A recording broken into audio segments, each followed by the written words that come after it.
not a facto, pterodactyl when I'm micro and macro my mind. Why would I try to hide the fact that I'm jacked to be actually naturally high?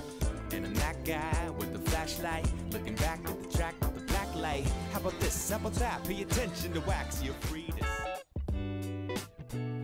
What up, chumps? Welcome back to part 2 of the final round of the 2017 Ledgestone Insurance Open, brought to you by Discraft. I am once again joined by the TD of the event, Mr. Nate Heinold. Say what up to the folks. What's up, Corey? Good to be here. I'm happy to have you here. You have some great insight on the course, some that me and Ian maybe aren't able to provide. You've got the inside access, but most importantly, I'm excited to watch some good disc golf action. Now, these guys have been a little slow on the front nine. Josh Anthon has had his foot pedal to the metal all weekend. He's only one down on the back though, and that is un-Anthon-like. So we'll see if he can pick it up here in the back nine. Sure. Yeah, I think the front nine is definitely harder in some stretches, especially at 5-6. You have the two most difficult holes. The back nine, there's some more scoring opportunities. 10 hole you want to get, 11 is a hole that you have to get, and so is 12. Absolutely. I've been saying it all week. Really, if you want to string together a good round, 9, 10, 11 are the 3 birdies you need to get, because 12 is a bonus birdie. Sure. And then after that, you can really start to stack them, because it stops being a little bit overwhelming with the OB and all that stuff. Yep. Hole 10 played his third easiest hole today, 500-foot par 3. How is that possible? How do these guys do that? Don't tell me that, Nate, because I stepped up to this during my practice round when I had a chance to play, and it was like, well, this is a 0%. This will never, ever happen. And even for me, I mean, I can get a jump out here, but these guys, they don't even make they just make it look easy. I know. With that hyzer shot. It's just easy breezy 500 for these guys. I remember I can't remember, I was watching a video, reading an article, but McBeth was saying that, or he was asked, what's the longest hole with nothing in your way you feel like you could park every single time? And his answer was 500 feet. And guess what? 4 rounds in a row. Boom, boom, boom, boom. He hasn't been outside of maybe 15 feet all weekend. Yep. He's not going to lose any star destroyers here. Yeah, absolutely. There is OB long left. True. That should be noted. Yeah. But I haven't even seen anyone come into play. Eric Oakley's a little bit in the bushes on the left, but... Ooh, Anthon. Sneaks in the right side there. I did see actually a couple of guys go in the water. Okay. Actually long over the basket. Oh, wow. That's a punt. That's unfortunate. A little bit high, but, he, once again, just not right to the pole and right out. And the best's like, all right, I got to check this out. I know. Exactly. Yeah, he spends a sec like, okay, is these good? These Crisco'd up? Is this tournament brought to you by Pan or something? Or Pam? I don't know. Some sort of another title sponsor? All right, he puts it in. He puts it a little softer. McBeth was actually rigging the chains for Ricky to make sure his disc spit out. So. Yeah, right. Just kidding. Yeah, greasing him up. Unfortunately, there isn't any cards after him for them to grease him up for. It is strange, though, that we've seen Ricky spit out twice and nobody else in his card spit out. I think Ricky his putt style just doesn't work as well in these baskets. Absolutely. We've seen McBeth, you know what's funny, actually? Because hole 7 specifically has had issues all weekend. But it seems like almost it's been limited to that. Like, I've heard multiple people say hole 7, but then... I don't know if it's like a weird angle thing, but definitely. Oh, good shot. Okay, good. Yeah. I thought that was a little high. It was higher than I've seen most drives, but parked. This is all this hole is kind of just an easy sidearm. You can throw backhand here, but this is the hole you should throw sidearm on. Absolutely. It feels like you're forcing a backhand. Sure. Like you can birdie it with a backhand, no question, but it is clearly designed for a sidearm. When you see Josh Anthon and Michael Johansson throwing sidearm, it's probably a sidearm hole. Exactly. We had Johansson on our coverage. I'm sure you saw him on Joma's. Eric Oakley called it the unicorn because he only ever said it once. And you can tell Ricky's just frustrated there. He's had a couple rough spit outs and lining up from, let's see, circle's edge about. And I don't know what to say to that. That was a great putt. I don't think Ricky knows what to say to that. I mean, at this point in time, I'm standing there and I'm walking away saying, I got to stay out of his way. No, yeah, exactly. I mean, as a TD, as somebody who could be held responsible for these sorts of things, it's literally the last thing you want to see. Like, all you want to see is just fair play. No, I want to see fair play. As I said, I walked away from there and... You can tell Ricky's maybe looking around, looking for a little lake. He's like, where's Nate? I'm going to throw him in that lake. I know, and poor guy, really... I would say, though, if this was a really tight battle for first, there would be a lot more to be alarmed about. Not fortunately, but not unfortunately, it's a little bit of a stretch, so there's a little bit less of drama, but just not what we want to be seeing. Sure. Leading us up to hole 12 after that little shorty. Once again, there are many iconic holes in this course. This is one of them. You don't get to play many holes where a water tower is your big obstacle. Exactly. And not only a water tower, like a huge water tower. It's so big. Like from California, we don't have these. Yes. You can see it from miles away. Yep. And then when we're driving into the city, we're like, oh, we're getting close. We're getting close. And that's a park job by McBeth. As he's one to do. I know he has been having trouble on this. He had this yellow destroyer that he threw OB the first 2 or 3 rounds that he played it. So fortunately, he swapped up to the orange one. Frankly, I think it might be the only one he has left after all the OB strokes, but it worked. And Josh just says, anything you can do, Paul, I can put it right there with you. Absolutely. I think that's his blue X-Cal that he's just throwing constantly out here, and it just flies perfect for him. Brian Geis, our slow-mo photographer, saw a couple times some Anthon discs sitting there on the ground, and his whole body reaction was like, and then he realized it's Anthon throwing them, so it's way less rare. It's pretty funny. 4 drives on the green inbounds is what you want. Absolutely. We haven't seen that all weekend. We've definitely been seeing people throw from the drop zone, which is forgiving, sure. I think, as Ricky sits there and just to make sure that one's in the basket. Good putt by Josh. The drop zone here is very challenging. However, I've seen some people not make it from the drop zone inbounds. Me too, absolutely. Or you can play it where you cross, so it's not stroking distance from there. This is true. I did hear about somebody who chucked 4 from the drop zone, but if he didn't cross inbounds, he did not play the hole correctly. I suppose you can choose to play your prior line. Hey, absolutely. But I don't know why you'd want to. I know. And at the end of the day, there's a reason why there's only open players playing this course. Sure. Right? Sure. When you see it, a lot of the AMs are going to be like, oh, that's overly punishing, da-da-da. But, there's a reason these guys are playing. Sure. This is probably my favorite hole course. I've heard it called 1080. Is that the affectionate name for it? Yeah, it was 1000, or it was 1,072 feet-ish, and I moved the basket back because I wanted it to call it 1080. That's so cool. And this actually played the easiest it has all week again. We had such a good win for it. Mm-hmm. The ideal landing zone is to the right of this first tree. Yep. Right there. Right there. Perfect. And now the tricky part is the ideal landing zone is kind of flirting with that water. And the ideal landing zone is not max distance shot for Precisely. So Paul probably threw that 380 to 400 feet on a hyzer. He definitely didn't. He didn't turn it over. Nope. So right there is the ideal landing zone. You don't want to go to the left. There's plenty of inbound space, but it's a tough birdie. Absolutely. And I've been saying it all weekend. If you play it up to that left side, it turns into a par 6.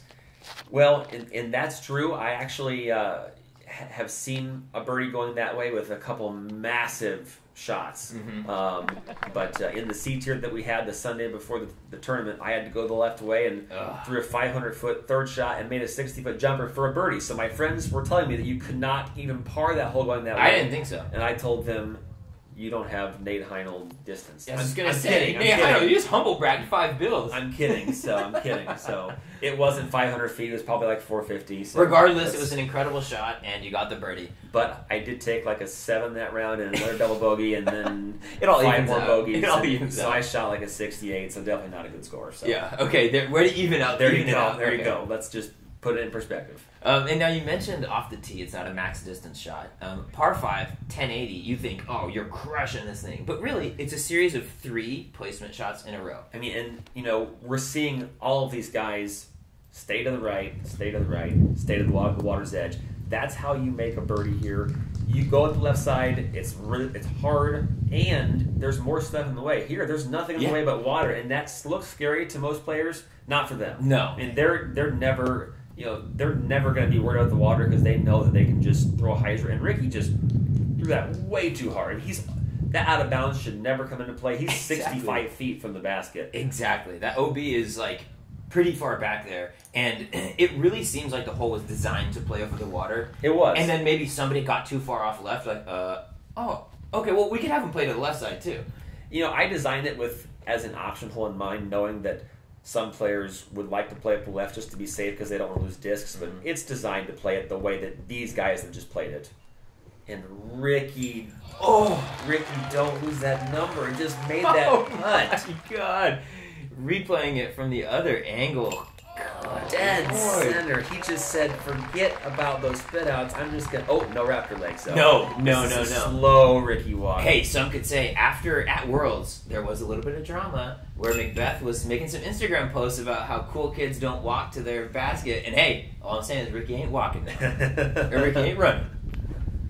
And you know what? After 3 great shots from both of the Pauls, they're probably frustrated not to make a birdie. But you can see the flags in the wind. It's blowing from right to left, so it's gonna it pushed their third shot more than they wanted. Absolutely. And McBeth, I don't know if you guys saw it in the video, actually did clip that wire. Yeah. Onto that right side. Hard to see, but he did. So. He did, and it cut a little bit of distance, and that really took him from maybe circle's edge to like maybe middle of circle 2. Yeah. And that really, the percentages on that starts to drop dramatic. Sure. I mean, yeah, for sure.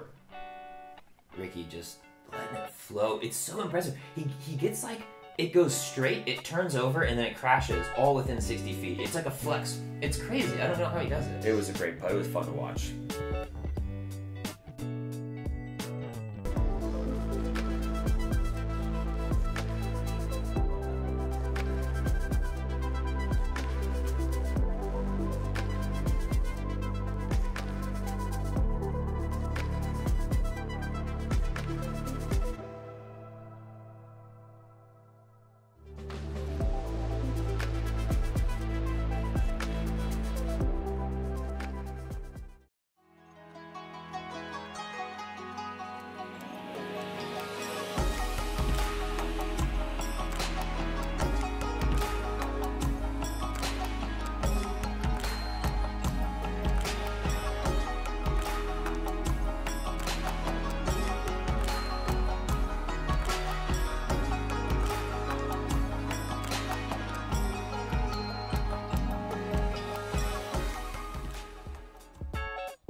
Alrighty, hole 14, par 4, 805 feet. We're going to talk about the hole, but first we got to talk about MVP Disc Sports. Their new basket just came out. You can color, mix, and match. It's a really unique vibe. I've never really seen anything like that. This, that commercial was awesome. Yeah. And Steve Holloway with MVP, they do a great job, so thanks to them. Absolutely. But first of all, let's get back to the action, Nate. What are we looking at? It's a new one. This is a new one, and this was one of the holes I was most worried about. I designed it and just had me and a couple buddies throw it a few times. I didn't know how they would play. We took a big thorn bush out there to the right, and I had a feeling of how to play, and I really like this hole. I totally agree, and I have to imagine that you've been getting the same feedback from people as Ricky just unleashes a ridiculous roller. That is like 500, and I mean, he's like, there's the yellow stake, there is the 250, and that hole. What?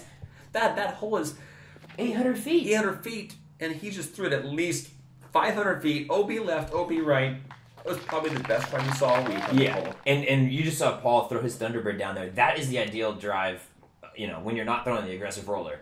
You're going to pipe that tunnel shot all the way down and throw a huge hyzer out around the water onto the, I guess it's a peninsula green because of the OB. And there's a bailout way to the left, but, this...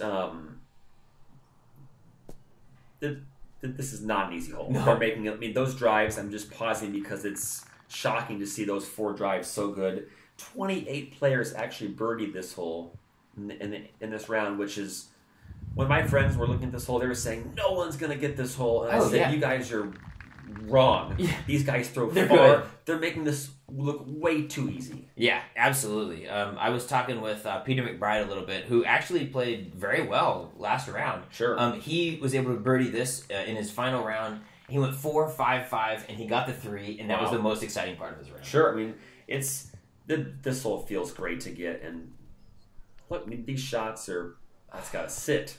And this is what you're seeing. It's sat. Okay. It's on the rocks. Now, do we know if it's in? Do we know if it's out? Hard to tell. Josh just... Oh, he's pointing to the California crew there, He is. Derek Billings and Drew Gibson right behind him actually are making side bets on his putt. That's where we're at this point. Wow.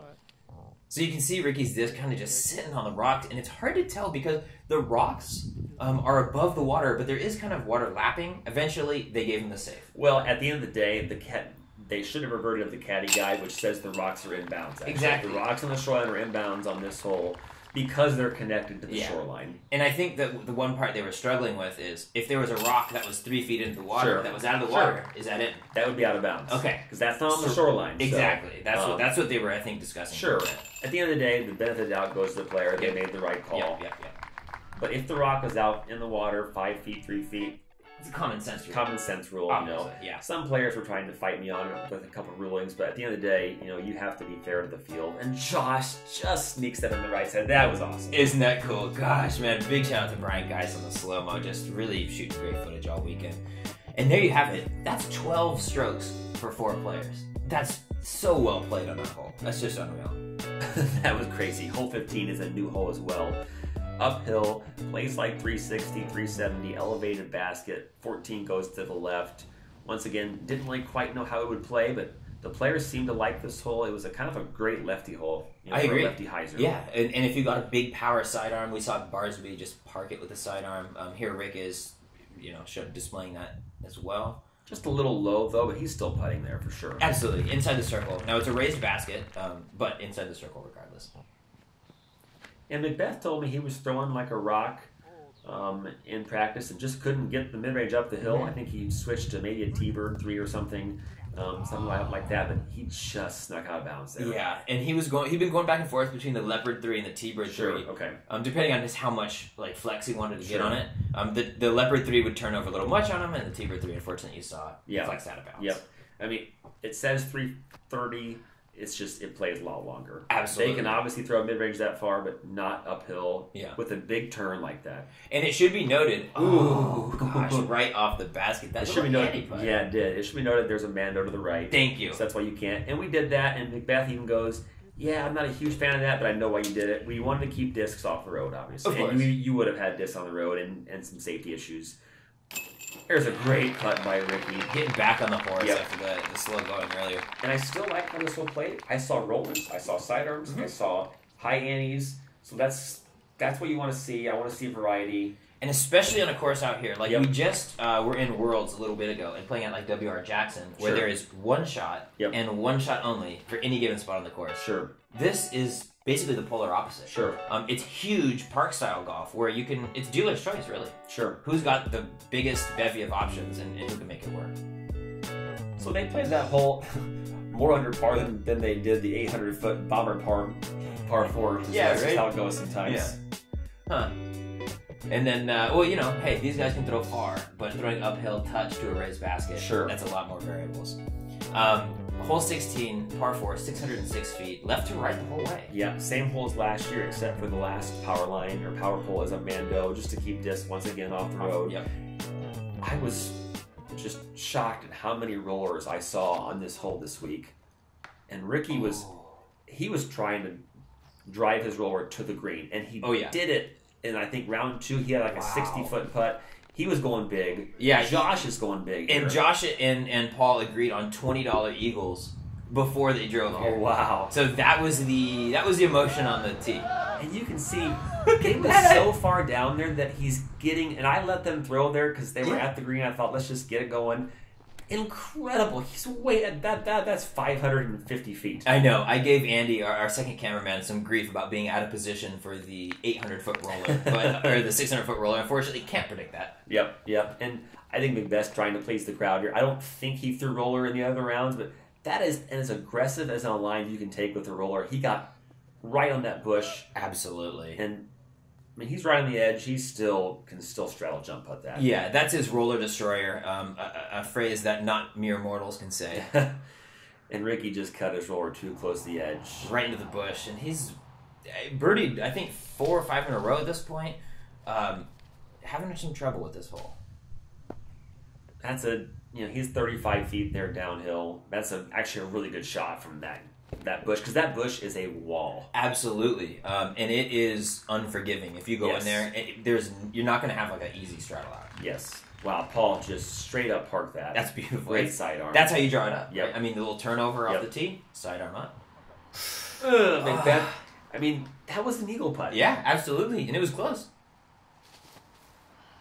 Oh, Anthon! I mean, 2 eagle putts on a par 4. That hole is not easy. No. This hole actually played a little bit over par today. Oh, And that's an unfortunate miss by Ricky there, so that's not Absolutely. Ricky-like.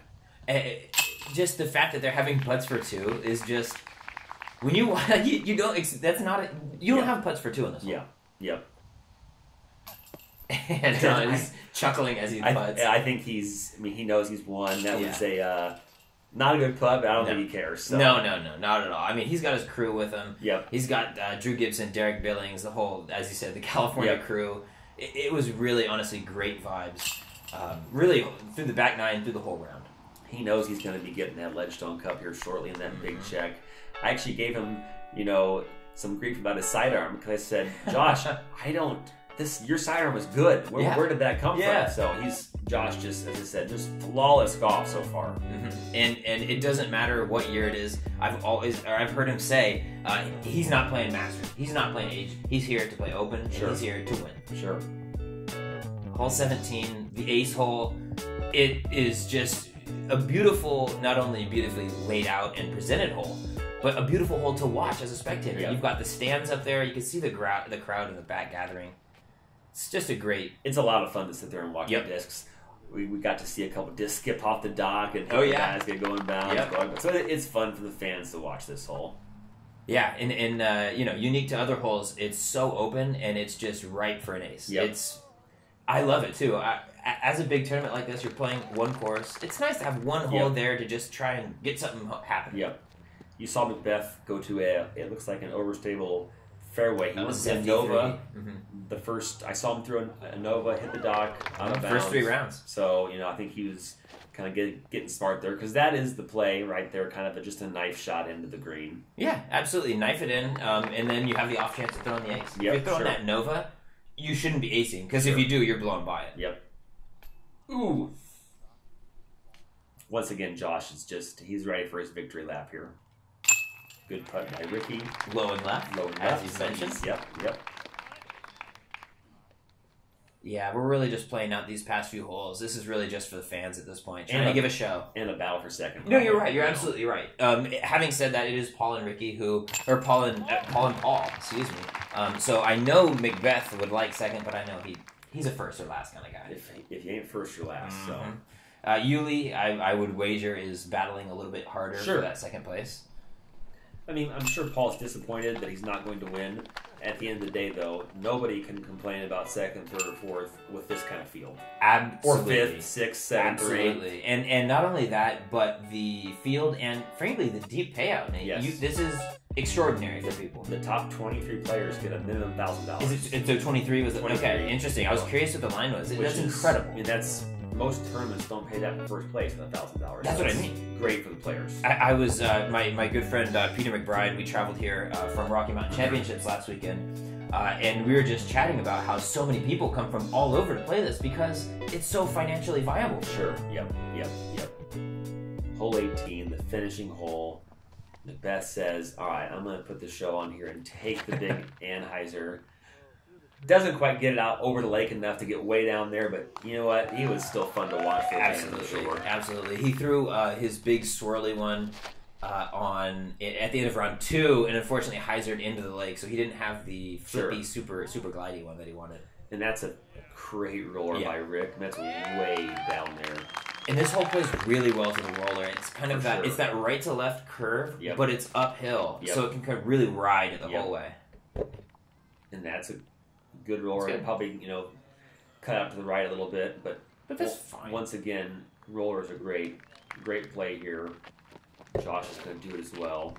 Is that what you drew it up for when you were designing the hole? Were you thinking roller, or were you just thinking low air shot? I was thinking low air shot. Okay. So I underestimated how many of the pros are so good at rolling the disc. Yeah. But I don't mind the fact that they're playing it this way at all because it's all about the second shot here. Exactly. I mean, you could throw a roller, be all the way up here, and you're still left with like a 300-foot through the woods, downhill. It's tough. I love this hole. It's a great finishing hole, and you can see some separation here. Absolutely. Tight battle. You could easily see a 6. You can see a 3. And we saw even on 17, we saw at the end of round 3, McBeth was trying to chase down Anthon, and he took a 4, and Anthon took a 2. And Anthon's going over the little barricade there. Oh my God, with a rock. And that's just gorgeous. Nate, that was, I would say flashing the rings if it's McBeth, but that's just like flashing whatever Anton's got sitting there. No, that was incredible. That was impressive. And that's gotta sit. No, that was a great shot. That was good, though. I mean, it skipped. It's on the bottom of that. Did not go be that low. And Paul, that probably wasn't his best effort. He still has a putt down the hill. Yep, leaving himself up there with the other Paul. 35 feet. Yeah, just trying to battle. Oh, gosh, unfortunate with the high school athletes on the dam there. The dam across. Unfortunately, Paul unable to concentrate. When you have this many people in the park, it's tough to keep quiet. And it's a dual-use park. That can't be stated enough. This is not like... Yep. And we want the gallery here. Yeah, no question. So it's pick your poison, really. Yep. And you know what? This is nice. Sure, they're all gonna tap out before Josh can make his putt. Nice little gesture. Yeah, just to let him have the final throw of the tournament. Paul runs down there to clean up his bogey here. And it's got to be a great feeling for Josh, who has had such an uphill climb in recent years, and now this is really seems like the culmination. I know it's not the end point, but it seems like the coming out party for what could be just an incredible three-way battle at the top. Sure, I mean he beat that field by a lot. Yes, wire to wire, the best player this weekend, hands down. Champion Josh Anthon. That's an actually weighs a lot. It looks like you're struggling at all. It's a beefy one. I was tired, but it weighs a lot. And you can see the gallery we had just lining up, 3-4 back, like you said at times. Gosh, incredible. Anthon, just impressive stuff, really. Gosh, 33 down through 4 rounds. I told him I wanted to have him give some strokes away early to make it more close, and he said, I'm probably not going to do that. Is that what he said? Oh, man. Oh, there you have it. There are our final standings. Our same leader card is the top 4. Nate Doss, Cam Colglazier, James Cole, KJ Nybo. We saw Peter McBride. I mentioned it earlier. He snuck in and got sole possession of 10th place. I know that was his goal coming into the weekend. Sure. So big kudos. Team Central Coast, our first official player, Peter McBride. Kudos, guys. Our coverage obviously brought to you by Flyer Disc Golf and Disc Golf Pins. Please, 15% off using coupon code CCDG. Nate, that'll be it for this tournament. Gosh, thank you so much for having us out here, and seriously, great event. Thank you. Well run. It was smooth. There wasn't any shenanigans going on out there. Kudos to you and your staff. Thank you very much. Look forward to having you guys back next year. Oh, our pleasure, man. And we will if we have anything to say about it. For now, though, folks, thank you so much for watching. Catch you on the next one.